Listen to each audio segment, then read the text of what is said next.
I'm back from Unbound Gravel. My trusty steed served me well, wearing my swag, including what it looks like a 5-pound, feels like a 5-pound medal. I could drink from some swag, and I can even drink from swag while I'm bicycling.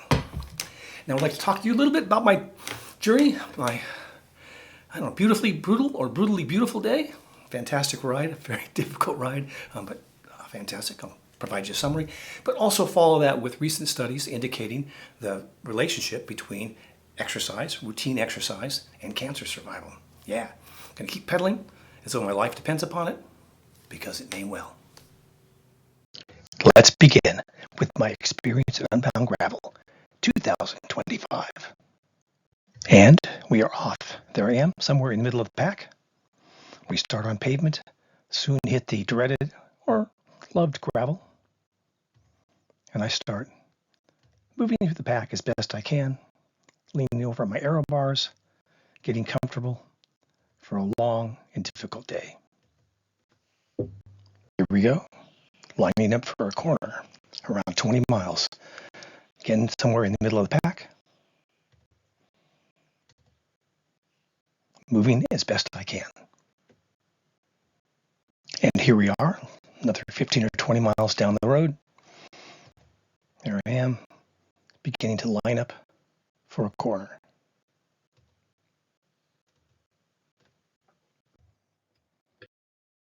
And here's taking a corner as hard as I could at the time.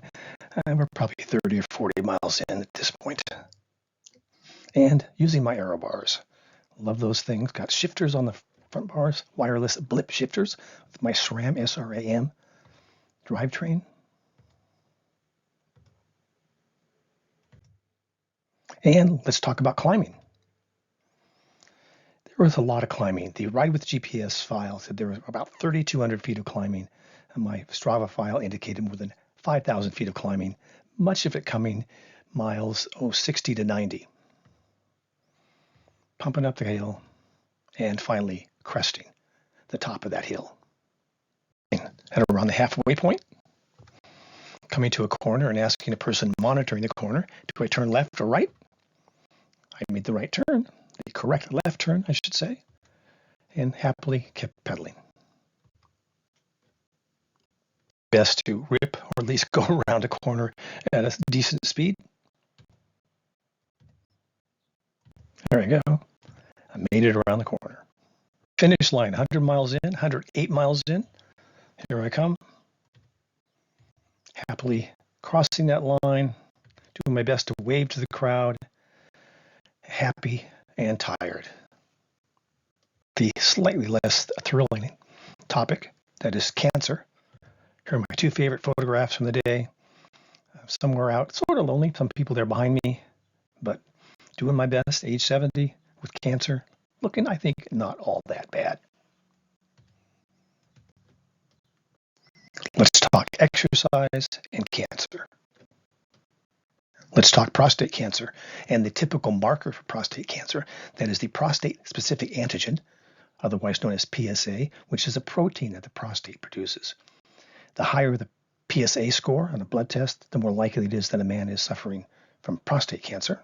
I haven't had a prostate since July 1, 2020, so the presence of any PSA in my system is problematic. I also know that there is cancer in my system. My surgeon left a positive margin on the outside edge of the material he took from my body. He removed my prostate and a dozen lymph nodes. Now, if you have a positive margin, that's not positive news, it's negative news. That is, if there's cancer on the outside edge of what the surgeon removed, it's almost certain there's cancer still in your body. Now, again, I haven't had a prostate since July 1, 2020. Here are my recent measures. This is my PSA. Those are low numbers for somebody who hasn't undergone surgery, and I also underwent 39 sessions of radiotherapy, but they began climbing. Now, this is the bottom chart is my Strava file. For those who don't know, Strava is an application on which you can record all of your activity, compare it with your friends, let your friends shame you if you're not doing very well. And let's take a look at this. In large measure, my PSA score has been inversely related to my exercise. That is, when my exercise increases, my PSA decreases, and vice versa. Now you see that dip there, that's almost no training, late January through almost to the start of March. That coincided with me having a respiratory infection that left me gasping for breath. I would walk up a single flight of stairs in my house and panic because I couldn't get enough oxygen, couldn't breathe. My physician wife happily took me to the local emergency care center where I got some treatment, got some oxygen, eventually met with a pulmonologist who gave me some good juice, that is a good inhaler, got my breathing under control, confirmed that I have COVID-induced asthma. My COVID story is long and sordid. I contracted COVID 3 times while I was being treated for cancer. I was vaccinated and boosted, but cancer and pandemics are not a good mix. Anyway, you can see my exercise nearly stopped. My PSA began going up. I got treatment. My exercise began, and my PSA began going down. So I am but one anecdote, but it's a pretty good anecdote, at least from my perspective. Look at the anecdotal evidence. That is, there have been reports over time that exercise helps to guard against contracting cancer and helps to improve survival of cancer. Here's a typical report in Cancer's Journal, October of 2023. Exercise is a promising agent against cancer. A similar report in Sports Medicine 2024, that is the influence of cancer on cancer risk.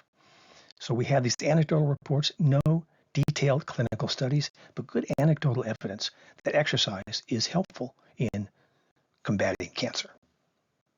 Now, let's cue the New England Journal, June 1, 2025. As I speak, 4 days ago. Structured exercise after adjuvant chemotherapy for colon cancer. Adjuvant providing the chemotherapy immediately after the surgery. Salvage would be providing the chemotherapy sometime after the surgery. This report recognized the anecdotal evidence that there's some relationship, hopefully, between exercise and cancer survival. But as the New York Times proclaims, this is the first definitive study that indicates a positive relationship between exercising and cancer survival. Some of the details. The researchers conducted their trial at 55 centers around the world, comparing 2 groups. One group that participated in a consistent exercise program. The other group simply got health information about the benefits of exercise and a good diet. The researchers conducted the study from 2009 through 2024. A total of 889 patients, half in the exercise group and half in the health education group, and demonstrated disease-free survival was significantly longer in the exercise group than in the health education group. Drill down to some of those numbers that were in the paragraph on the prior slide. At 5 years out, the researchers documented that 80% of the people in the exercise group remained cancer-free, as compared with 74% in the other group, reflecting a 28% reduction in the risk of the cancer coming back or of a new cancer developing. At 8 years out, 10% of the exercise group had died of their cancer. 17% of the non-exercise group had died of their cancer, documenting a 30% lower risk of death if the patients consistently exercised.